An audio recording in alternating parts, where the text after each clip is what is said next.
அஸ்ஸலாமு அலைக்கும் வரஹ்மத்துல்லாஹி வபரகாத்துஹு. 5 நிமிடம் மதர்சா பார்ட் 13. ஃப்ரெண்ட்ஸ், வீடியோக்குள்ளே போகிறதுக்கு முன்னாடி என் சேனலை சப்ஸ்கிரைப் பண்ணாதவங்க சப்ஸ்கிரைப் பண்ணுங்கள். அதே மாதிரி என் வீடியோக்கு லைக் போடுங்க. இஸ்லாமிய வரலாறு. ஹூத் நபியின் அழைப்பு பணி. அது சமூகத்தார் இணை வைப்பதிலும் சிலை வணக்கத்திலும் எல்லை மீறிய போது அவர்களுக்கு நேர் வழி காட்டுவதற்காக ஹூத் அலைஹிஸ்ஸலாம் அவர்களை நபியாக அல்லாஹ் அனுப்பினான். இவர்கள் தமது சமூகத்தாரை ஓரிரு கொள்கை மற்றும் இறைவனின் வணக்கத்தின் பால் அழைப்பு விடுத்தார். இணை வைத்தலும் சிலை வழிபாட்டையும் பிறரை துன்புறுத்துவதையும் அத்துமீறுவதையும் தடுத்தார்கள். இந்த அறிவுரையை ஏற்பதற்கு பதிலாக நீ பொய்யர் என கூறினார்கள். அல்லாஹ்வின் தண்டனையை பற்றி ஹூத் அலைஹிஸ்ஸலாம் எச்சரித்தார்கள். அதற்கு அவர்கள், நீ சொல்வது உண்மையானால் முதலில் அந்த தண்டனையை கொண்டு வருவீராக என்று கிண்டலடித்தார்கள். இந்த பேச்சுக்காக அல்லாஹ் திடீரென பஞ்சத்தை ஏற்படுத்தி 3 ஆண்டுகள் வரை தண்டித்தான்.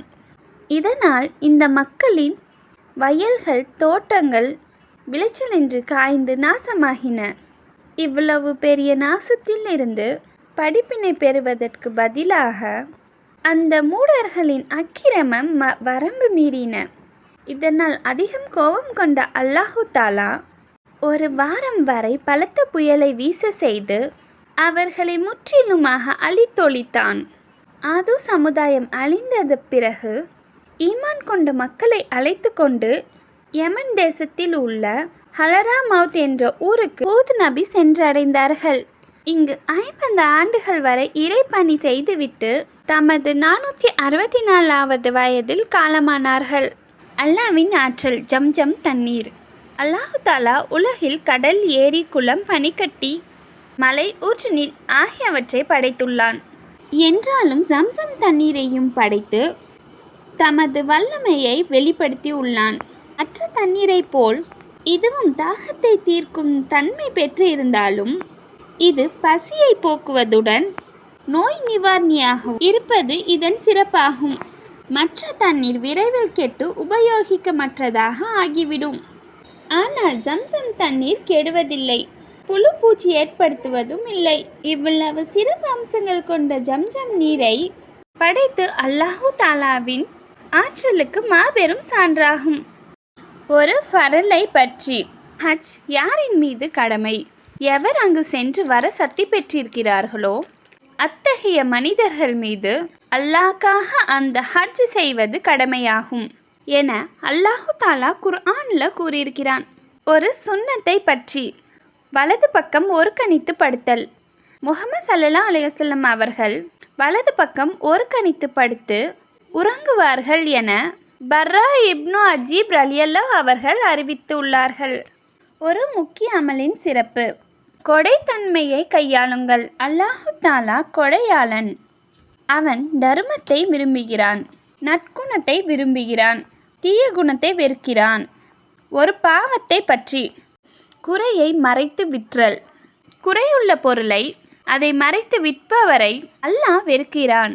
மேலும் வானவர்கள் அவரை சபிக்கிறார்கள் என நபி ஸல்லல்லாஹு அலைஹி வஸல்லம் அவர்கள் கூறினார்கள்.